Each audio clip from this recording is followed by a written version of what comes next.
उत्तर प्रदेश का महासमर महाचुनाव शुरू हो चुका है। आज फर्स्ट फेज का इलेक्शन हो रहा है, चुनाव हो रहा है, जिसमें 11 जिलों की 58 सीटों पर आज वोटिंग की प्रक्रिया जो है वो सुबह से ही शुरू हो गई है।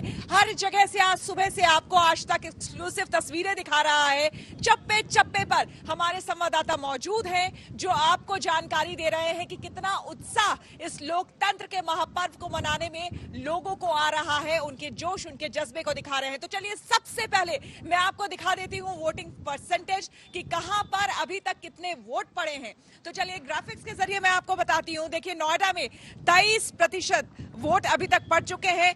जेवर की अगर हम बात करें तो 39.6% अभी तक वोट पड़े हैं। दादरी में भी आपको बता दें 29% वोट पड़े हैं। गाजियाबाद की अगर बात करें तो 30.70% वोट पड़े हैं। वहीं मुरादनगर की अगर बात करें तो 35.28% वोट पड़े हैं। मोदी नगर में 38.43% वोट पड़े हैं। साहिबाबाद में 26.64% वोट पड़े हैं।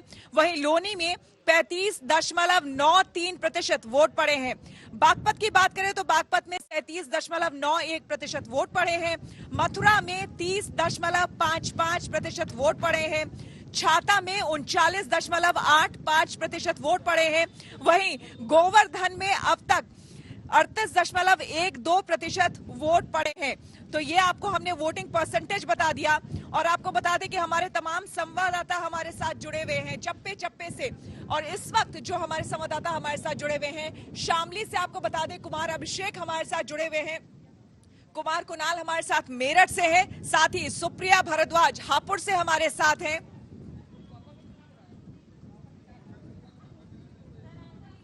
और राम किंकर जो है वो भी हमारे साथ जुड़ चुके हैं और पॉलमी हमारे साथ आपको बता दें वो जुड़ेंगे, लेकिन मथुरा से हमारे साथ अर्पिता जुड़ रही हैं। इस बीच सबसे पहले राम किंकर आपके पास आते हुए, राम किंकर आपसे जानना चाहेंगे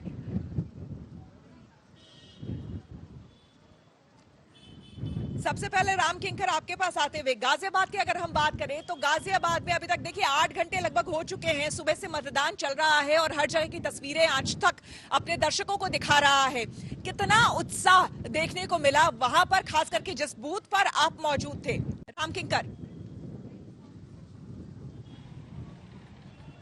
देखिए सुबह से ही लोगों में काफ़ी उत्साह देखने को मिला है। हाई राइज सोसाइटीज़ में माना जाता है कि लोग बाहर नहीं निकलते आमतौर पर और वोट नहीं करते, लेकिन इस बार वो पैटर्न, वो ट्रेंड यहाँ पर बदला हुआ दिख रहा है। ऐसे में कुछ लोग हमारे साथ मौजूद हैं, उनसे बातचीत कर लेते हैं। आप जो अभी उत्साह है 30.70 के आसपास जो है वोटिंग हुई है, प्रतिशत के हिसाब से कम लगता है, तो क्या उत्साह धीरे धीरे कम हो रहा है वोटर्स का? नहीं, ऐसा नहीं है, उत्साह है लेकिन वो दिखने में नहीं आ रहा है। लेकिन लोग निकल रहे हैं घरों से, जैसे समय बढ़ता है, हो सकता है शाम को ज्यादा निकले लोग। अच्छा, एक मुद्दा क्या है जिसको लेकर आप लोग वोट कर रहे हैं? देखिए मुद्दा यहाँ पर जो है प्रशासन, यहाँ सुरक्षा और लाइन ऑर्डर का जो सिस्टम होता है शहरों में, वही मुद्दा होता है। और जो सरकार है, सरकार को बरकरार रखने के लिए वोट कर रही है जनता। ठीक है, तो ये आपने देखा कि श्वेता जो मुद्दे हैं वो किस तरह से निकलकर सामने आ रहे हैं। साथ ही साथ लोगों का एक कहना है क्योंकि अभी दोपहर का वक्त है और उसके बाद से जैसे जैसे शाम ढलेगी लोग अपने घरों से निकलेंगे और उसके बाद वह अपना वोट जो है देंगे। लेकिन जो मुद्दे हैं वो साफ तौर पर विकास और दूसरी तरफ जो एसपी और आरएलडी ने मुद्दा बनाया है। अगर बात करें साहिबाबाद की तो थोड़ा एक ऐसा इलाका है जहां पर पानी का मुद्दा जोर शोर से उठाया जा रहा है विपक्ष की तरफ से। ऐसे में किस मुद्दे को तरजीह दे रहे हैं यहाँ के वोटर, ये साफ तौर पर जब परिणाम आएगा 10 मार्च को तब यह साबित होगा, तब साफ होगा कि आखिर वोटर्स ने किन मुद्दों को तरजीह दी है। लेकिन इन सब के बीच जो लोग हैं वो अपने तो वोट कर ही रहे हैं, साथ ही साथ जो युवा वोटर्स में काफी ज्यादा उत्साह देखा जा रहा है और युवा वोटर्स अपने भविष्य को लेकर काफी ज्यादा चिंतित दिखे। तकरीबन 8 से 10 बूथों पर मैं खुद गया, उनसे बातचीत की, 1 to 1 हुआ, तो साफ तौर पर सब अपने भविष्य की तस्वीर और इबारत लिख रहे हैं लोकतंत्र की स्याही के जरिए। बिल्कुल भविष्य की तस्वीर देख रहे हैं और चाहते हैं कि भविष्य जो है वो सुनहरा हो। ये युवा ऐसा चाहते हैं। कुमार अभिषेक जो कि हमारे साथ शामली से बने हुए हैं, उनसे हम जानकारी लेते हैं। अभिषेक, वोटिंग परसेंटेज तो हम देख ही चुके हैं, लगातार देख रहे हैं किस तरह से मतदान भी हो रहा है, लेकिन ये बताइए, ये इलाका खास करके वहां पर अगर कैराना सीट की बात करें तो सबके जहन में कुछ तस्वीरें उभर जाती है। नाहिद हसन को, जो कि काफी जिसको लेकर के विवाद रहा, समाजवादी पार्टी ने उसके बावजूद उन्हें कैंडिडेट अपना बनाया। इस वक्त वो कैंडिडेट जेल में है, लेकिन उनके सामने जो शख्स मौजूद है, खुद उनके पिता ने पूरे मुद्दे को, मृगांका सिंह के पिता ने पूरे मुद्दे को, कैराना में जो घटना घटी थी, लोग घर छोड़कर जा रहे थे, पूरे मुद्दे को जोर शोर से उठाया था। तो मृगांका सिंह कितनी मजबूती से वहां पर टक्कर दे रही है नाहिद हसन को, क्या आपको लगा? Ground report.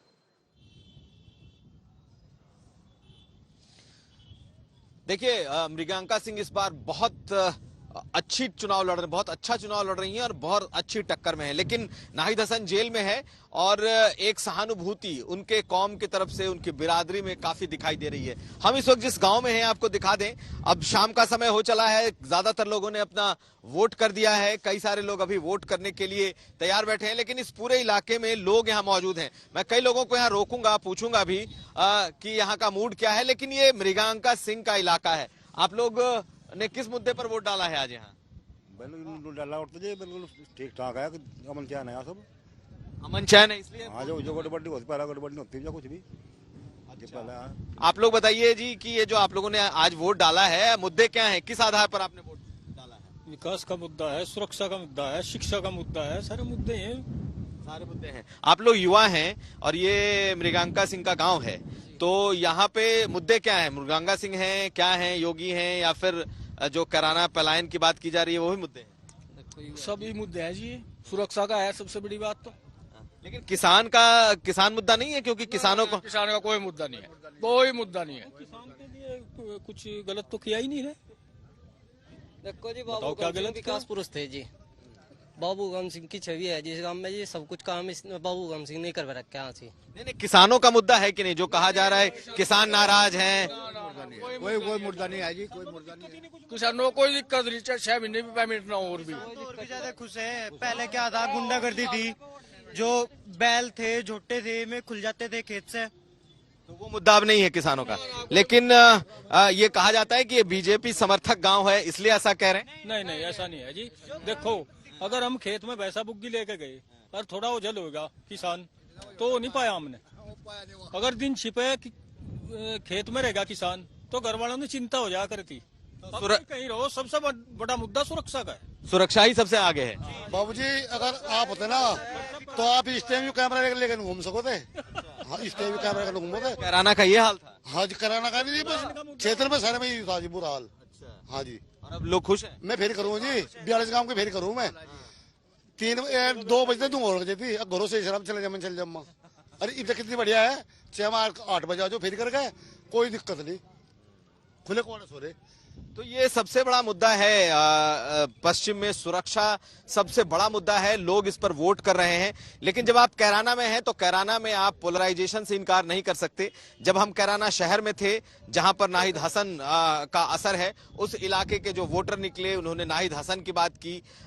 हम जब इस इलाके में आए हैं तो गुर्जर बिरादरी यहाँ ज्यादा है, मृगांका सिंह का इलाका है, यहाँ पर मृगांका सिंह की चर्चा है। लेकिन कुल मिलाकर के लॉ एंड ऑर्डर पूरी पश्चिम में ये एक बड़ा मुद्दा बनकर उभरा है, इसमें कोई दो राय नहीं है। सुबह से जब हम अलग अलग बिरादरी, अलग अलग लोगों से बात कर रहे हैं, खासकर महिलाओं से, तो उनके सामने ये सबसे बड़ा मुद्दा है। और वोटिंग का जो आधार है, इस पर काफी ज्यादा वोटिंग हो रही है।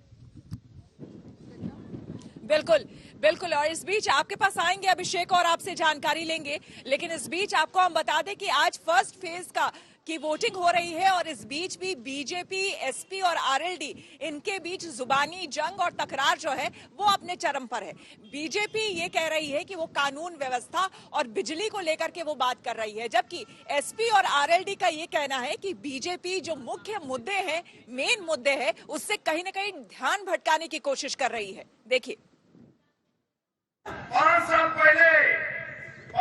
पहले मित्रों, बिजली का तार पकड़ते थे तो लोग करंट नहीं आता था, बिजली का बिल पकड़ते थे तो करंट आता था, और बिजली के तार पर लोग कपड़ा सुखाते थे। घर में थका हारा किसान जब मजदूर जाता था तो बीवी का शक्ल भी नहीं देख पाता था, 8 रोटी 2 रोटी खाता था मित्रों। आदरणीय योगी जी आने के बाद 24 घंटा लाइट देते हैं मित्रों। तो ये तो इस तरह की बातें कर रहे हैं, जमीनी मुद्दों से भड़काना चाह रहे हैं। आप मुझे बच्चा कह लो, लड़का कह लो, मुझे कोई फर्क नहीं पड़ता। हम लोग जिस रास्ते पे निकले हैं, एक नया नेतृत्व, एक बहुत आशावादी और एक अच्छे विचारों को लेकर हम चल रहे हैं। सकारात्मक राजनीति को बढ़ावा देना चाहते हैं और उत्तर प्रदेश में रोजगार, खेती के विषय, औद्योगिकरण जिसकी आवश्यकता है पश्चिमी उत्तर प्रदेश को, इन विषयों को लेकर मैं और अखिलेश जी काम करना चाहते हैं।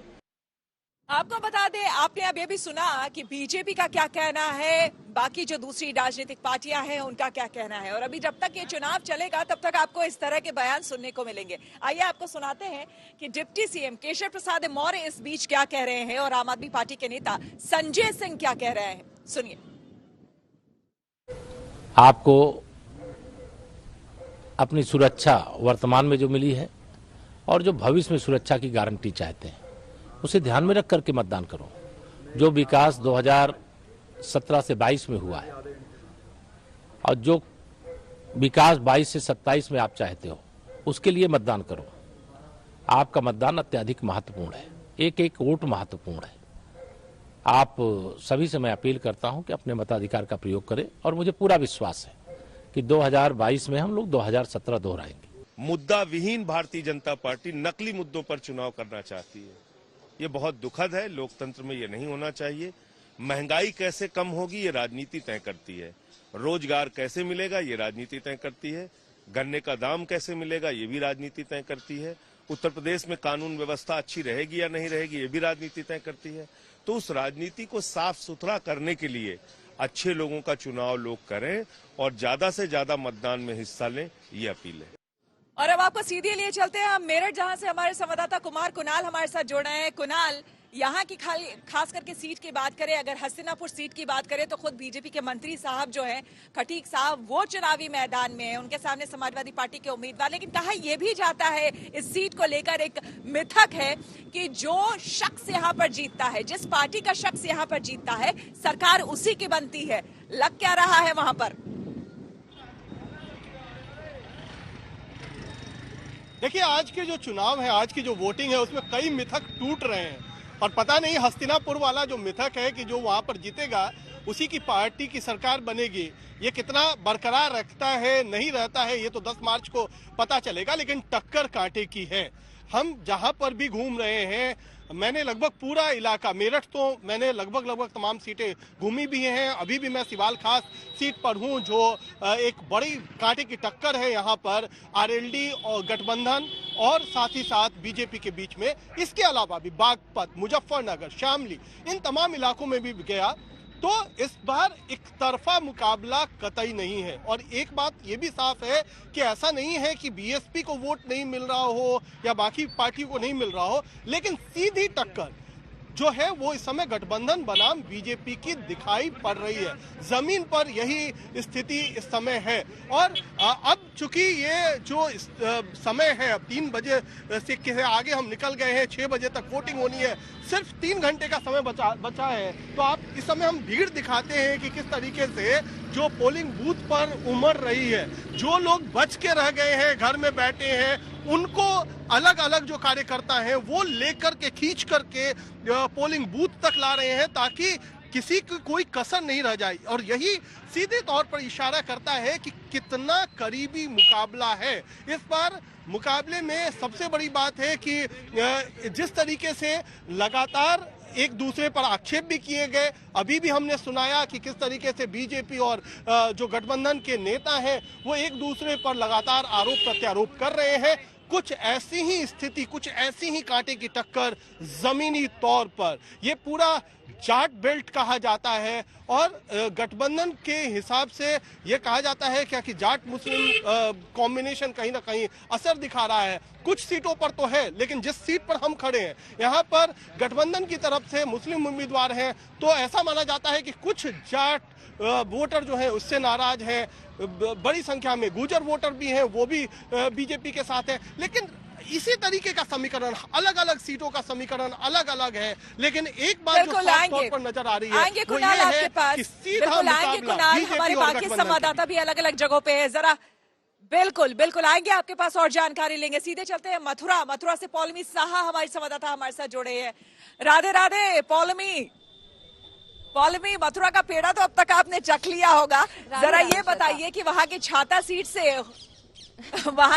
सीट से खुद श्रीकांत शर्मा जो है चुनावी मैदान में है, ऊर्जा मंत्री वहां पर मैदान में है, सामने जो है उनके प्रदीप माथुर है जो कि कांग्रेस पार्टी से है, और कड़ी टक्कर। पिछली बार तो उन्होंने ही चुनाव वहां पर जीता था, लेकिन इस बार वहां पर क्या लग रहा है और लोगों में कितना उत्साह, जरा ये बताइए ब्रजभूमि से।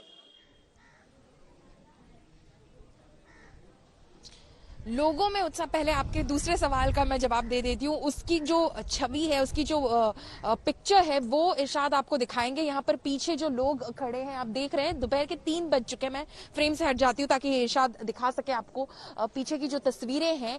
यहाँ पर दोपहर के 3 बज चुके हैं, बस 3 घंटे रह गए हैं अब पोलिंग खत्म होने में, पर आप देख रही हैं कि यहाँ पर जो लोग हैं अभी भी आए जा रहे हैं। काफी सारे लोग हैं यहाँ पर जो इस वक्त अपना वोट डालने आए हुए हैं। दोपहर है, काफी धूप है इस वक्त, जो सुबह तो काफी ठंड थी और धुंध भी थी, पर इस वक्त जो है धूप है, इसके बावजूद जो है लोग आए जा रहे हैं और अपना वोट डाले जा रहे हैं। बस 3 घंटे जैसा कि मैंने कहा रह गए हैं।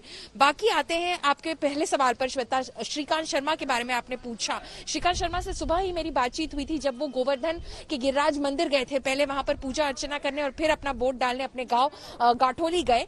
वहां पर जब हमने श्रीकांत शर्मा से बात की तो एक ऑब्वियसली एक बात है कि एक तरह से कॉन्फिडेंस दिखाने की कोशिश कर रहे हैं, पर ये जरूर सामने आ रहा है उभर कर उनकी बातों से और बाकी लोगों से भी, मतदाताओं से जब हमने बात की, उनसे पूछा कि किन मुद्दों पर वो वोट कर रहे हैं, ये समझ में आ रहा है। जैसे कि कुणाल भी पहले कह रहे थे श्वेता की कांटे की टक्कर है, टक्कर जरूर है यहाँ पर, और इस कोई आसान इस वक्त का इलेक्शन नहीं है। पिछली बार श्रीकांत शर्मा सीट से जरूर जीत कर आए थे, पर इस बार भी उनके भी कॉन्फिडेंस लेवल में, उनके भी बॉडी लैंग्वेज में श्वेता एक थोड़ी सी कमी तो मुझे नजर आई है।